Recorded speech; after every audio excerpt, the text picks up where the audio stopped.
तो आप क्या करोगे अगर तुम्हारा दादा तुम्हारी शादी तुम्हारे क्लासमेट से करवा दे, जिससे आप पूरी क्लास में सबसे ज्यादा नफरत करते हैं। ये कहानी तुम्हारे साथ तो पता नहीं, पर हमारे एमसी के साथ हुई है। तो अपनी कहानी की तरफ बढ़ने से पहले अपने विचार भी बता देता हूँ। अगर मेरा दादा मेरे साथ ऐसा करता तो मैं उसके कदम चूम लेता। तो आओ स्टोरी की तरफ। हमें दिखाया जाता है एक लड़के को, जिसे एक लड़की डांट रही होती है, क्योंकि भाई ने ना तो ब्लैक बोर्ड साफ किया था और एब्सेंस रिपोर्ट में चाइनीज कहावत लिखी थी। वो दोनों लड़ाई कर रहे होते हैं। लड़के का नाम साइतो होता है और लड़की का नाम अकाने होता है। तभी वहाँ पर अकाने की दोस्त हिमारी आ जाती है, जो उस लड़ाई को बंद करवाती है। बेचारे बच्चे को रुला दोगी तुम, हिमारी। और मैं और वहाँ पर साइतो की कजन सिस्टर सीसे आ जाती है, जो अपने भाई के दर्द को कम करती है। बेचारा मेरा प्यारा भाई, सब ठीक हो जाएगा। एक बहन ही होती है जो अपने भाई का दर्द समझ सकती है। और वह घर जा रहा होता है। तभी उसका दादा फोन करता है। जरा उसके दादा का एटीट्यूड तो देख लो। तुम्हारे पास वक्त हो या ना हो, चाय पीने आ जाओ घर। माफ करना, लेकिन आपके साथ डेट पर जाने का मेरे पास वक्त नहीं है। आज मुझे एक किताब पढ़नी है। हर चीज के लिए वक्त है, बस दादू के लिए नहीं है। तुम ही हमारे कारोबार को आगे बढ़ाओगे बेटा, पता है ना। अरे मेरे साथ वक्त बिताओ जब तक मुझ में जान है। आप 100 साल तो जिएंगे ही। क्या ये तुम दिल से कह रहे हो या मेरे दिल के टुकड़े टुकड़े करने वाले हो? आपके दिल के टुकड़े कौन कर सकता है दादाजी। ये हुई ना बात मेरे पोते। मेरे बच्चे, अब जब तुम चालाकी दिखा ही रहे हो तो अपने दादू की बात को नजरअंदाज मत करना, ठीक है? अगर मैं भाग जाऊं तो? अगर मैं तुम्हारी जगह होता तो ये गलती नहीं करता। ऐसे कौन से दादाजी होंगे जो अपने ही पोते को इस तरह से धमकाते होंगे? मेरे जैसे। आजा मेरी गाड़ी में बैठ जा। साइतो बताता है, बहुत समय पहले जब होजो कंपनी कंगाल होने वाली थी, तब मेरे दादा तेनरियो होजो ने उसे ऊंचाइयों पर पहुंचाया। 60 साल के हो गए हैं, पर एटीट्यूड और काम के लिए जज्बा वैसा ही है। और उसका दादा उसे जहां लाया था वहीं पर अकाने भी होती है, और वे दोनों वहां पर भी लड़ने लगते हैं।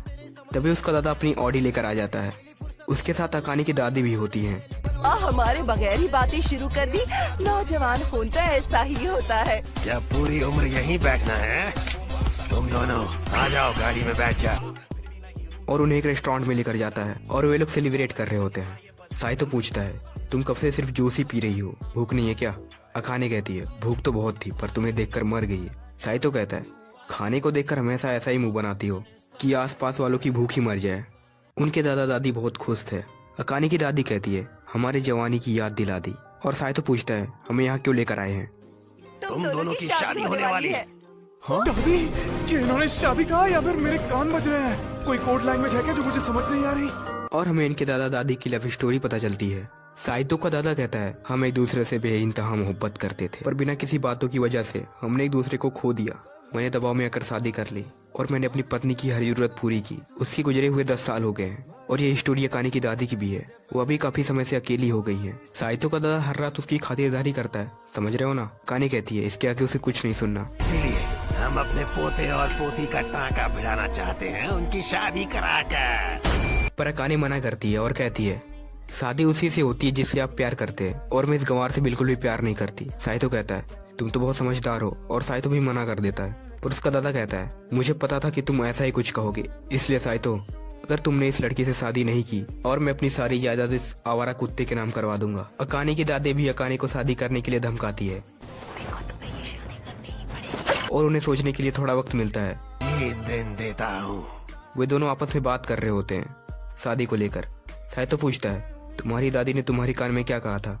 वह नहीं बताती है और वे दोनों फिर बहस करने लगते हैं। अगले सीन में हम देखते हैं अकाने को, जो शादी के बारे में सोच रही होती है। तभी उसके पास हिमारी का कॉल आता है और पूछती है, अगर तुम्हारे घर वाले तुम्हारी शादी जबरदस्ती करवा रहे हैं तो तुम क्या करोगी? वो बताती है, मैं साफ साफ मना कर दूंगी, फिर शादी तो पसंद से होती है। अकाने पूछती है, तुम्हारा किसी भी क्रश है? हिमारी कहती है, हाँ, पर वह उसका नाम नहीं बताती है। वह अकाने से पूछती है, तुम्हारा कोई क्रश नहीं है? वो बताती है, क्रश तो नहीं, पर एक है जिससे मैं बहुत ज्यादा नफरत करती हूँ। वो कहती है, क्रश नहीं है तो घर वालों की मर्जी से शादी कर लो। क्या शादी करने के लिए बस इतनी सी वजह काफी है? और क्या शादी के बाद जो होता है तुम्हें उसके बारे में पता है? क्या पता है? अरे भाई, जो लड़के और लड़की के बीच होता है। आवाज नहीं आ रही है। अरे मैं सेक्स के बारे में बात कर रही हूँ। फिर हम देखते हैं साइतो को, जो बहुत टेंशन में था। पर उसकी सिस्टर पूछती है, आप परेशान लग रहे हैं। वो बताता है, दादू जैसा कह रहे हैं मुझे वैसा करना पड़ेगा, वरना वो कंपनी एक कुत्ते को दे देंगे।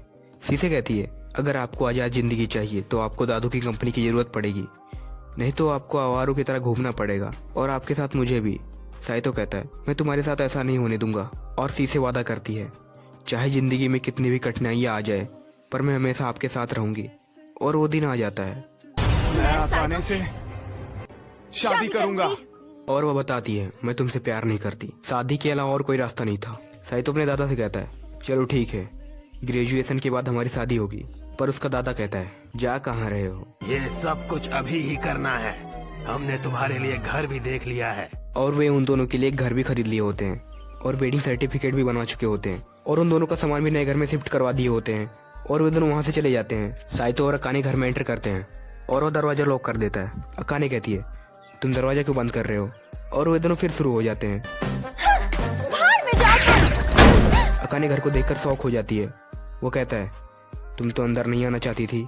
वो कहती है, ये घर मेरा भी है। और अकाने हॉट टब देखती है। साइतो कहता है, पहले कभी हॉट टब नहीं देखा क्या? वो कहती है, मैं तुम्हें क्यों बताऊं?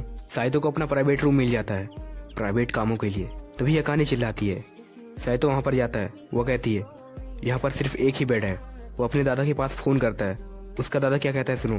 भाई अब एक ही बेड तो चाहिए। तुम दोनों शादीशुदा जो तुम्हें पसंद ना आए, पर यही रूल है, कोई भी सोफा या जमीन पर नहीं सो सकता। बेटा तुम दोनों को एक साथ ही सोना है।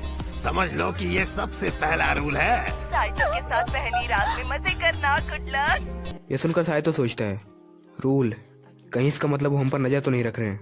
यहाँ पर कोई कैमरा तो नहीं है? पर उसे कुछ नहीं मिलता। वह कहती है, सच में करोगे? क्या करूंगा?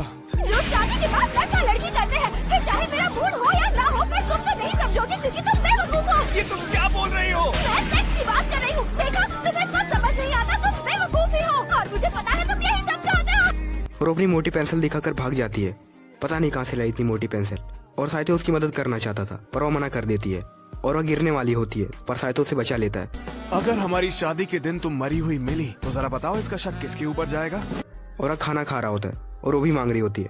और वो कहती है, कपल की तरह नहीं, लेकिन साथ में खा तो सकते ही है ना? तुम तो यही चाहते थे ना कि हमारी शादी हो जाए और तुम मेरे साथ सेक्स कर पाओ। बीच में ये बात कहाँ से आ गई? अब बस भी करो, ये लो खा लो। जंगली बिल्ली। वह खाना लेकर भाग जाती है और रात हो जाती है और वह सो जाता है। उसके पास अकाने भी आकर सो जाती है। साइतो सोच रहा था, इसके पास सोना इतना भी बुरा नहीं लग रहा। इसके बालों से आती हुई खुशबू अच्छी लग रही है। और अकाने कहती है, तुम मुझे छूने की कोशिश मत करना, मेरा पहले कोई बॉयफ्रेंड नहीं था। साइतो कहता है, मैंने भी ये सब कभी नहीं किया। वह पूछता है, तुम मुझसे शादी करने के लिए तैयार क्यों हुई? वह कहती है, मैं तुम्हें ये नहीं बता सकती। वह कहता है, पर मैंने तो बताया। वह कहती है, पर मैंने पूछा, हमारे बीच जो ये सब है बस एक दिखावा ही है। अगर मुझे मेरे सपनों को पूरा करना है तो मैं वो सब करूंगी जो मुझे करना पड़े। साइतो कहता है, पर उन्होंने बच्चे पैदा करने की शर्त रख दी, तब हम क्या करेंगे? क्या कहा? बच्चे? अरे ये क्या हो गया? तुम्हारी हिम्मत कैसे हुई? मैं तुम्हारी उंगलियां तोड़ दूंगी। अगले दिन हम देखते हैं स्कूल में अकाने साइतो को धमकी दे रही होती है। ध्यान से सुनो, अगर किसी को हमारे बारे में बताया तो तुम्हारी जान ले लूंगी। इतनी सी बात पर जान ले लोगी?